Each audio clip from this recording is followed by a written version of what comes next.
Okay, so what is this setup we've got here? So this is a cabochon machine. It's cabochon.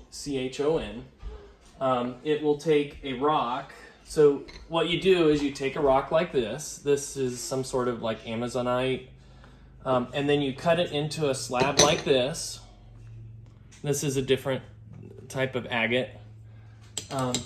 And then you would cut that into a shape, and you can cut it into a shape like a circle or a square. And then you take the item and you have this machine running, and you twist it around and you form it into a shape. And you can form it into a shape like this, and this is just something you could turn into a pendant or, whatever you wanted to do with this. And the roughness of the paper kind of is most rough to least rough over here? Right, so this is the roughest, and all the way over here, you can't hardly feel any roughness on this one at all. And this was leather, you said? That's canvas, yeah. And it's made of diamond dust? It has some diamond on it. And that's because it's like the hard material harder than the rock. And so what is the green stuff that sticks the rock on the stick? So this is a wax. It's called dopping wax. And you heat it up and you adhere it so that you don't have to actually play with it in there. I mean, even if it's running, it's not going to hurt anything touching the wheels. But it's just easier to manipulate with these sticks on there. And how do you cut those rocks that you set into the slab? So I have an attachment here. Basically, I remove this whole wheel setup and put this on there, and this becomes a wet saw. And it's not sharp at all, but it's got diamond on the outside, which then cuts the rock.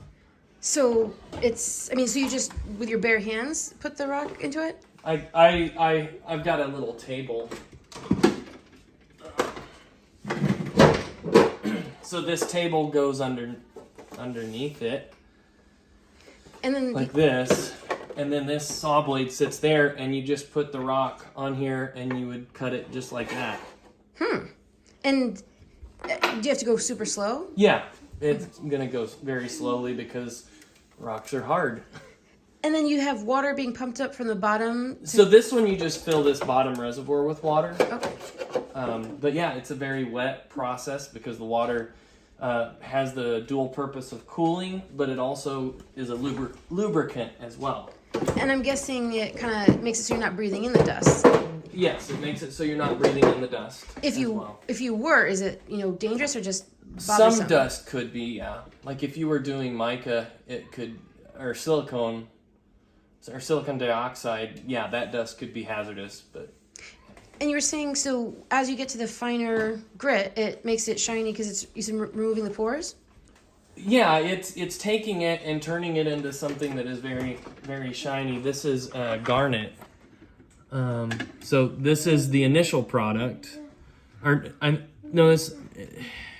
believe it's a garnet. So this is the initial product, and this is what you can turn that into. This one's not a real high quality stone because it's got a lot of cracks in it, but those cracks also add character, which make it an interesting piece. So it's not less strong because of the cracks, it's just designs kind of in it. I mean, if you drop this one, those cracks would potentially make it break apart easier. And do you know what other materials are inside those? No, I don't. Okay. And you were saying that, I was saying, it seems like it could be a metaphor for life and that you've given talks on that. Can you say anything about that? Yeah, so I mean, let me get a piece. Let me see, I gotta find a good piece. Okay, I think this is a good one.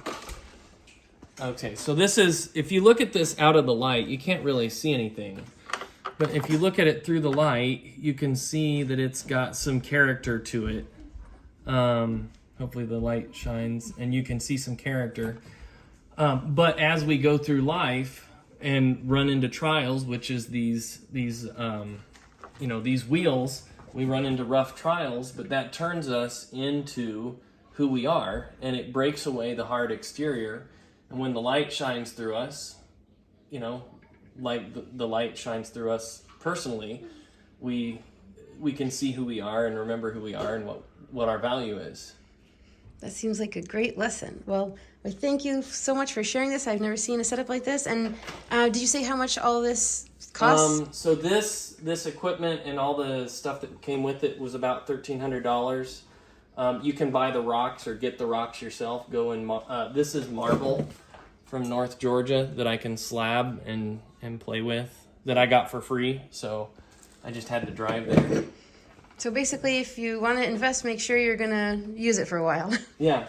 Is there anywhere people can try this? Like, can they go to a place, kind of like a paint night where they just try it one time? Yeah, so there's a lot of rock clubs, and that's actually how I started. There's a rock club it's called Cobb County Gem and Mineral Society. They have a lab and or a workshop, and they've got like 6 of these machines, and you can go in and play around with them, and they've got people who know what they're doing, and they'll teach you, oh, this is how you do this is why you do it like this, and yeah. So basically the lesson is, through rough trials, we are polished, and always add the light to see what's really what we're made of and what our potential is. Absolutely. So thank you so much, and Happy New Year. All right. Bye.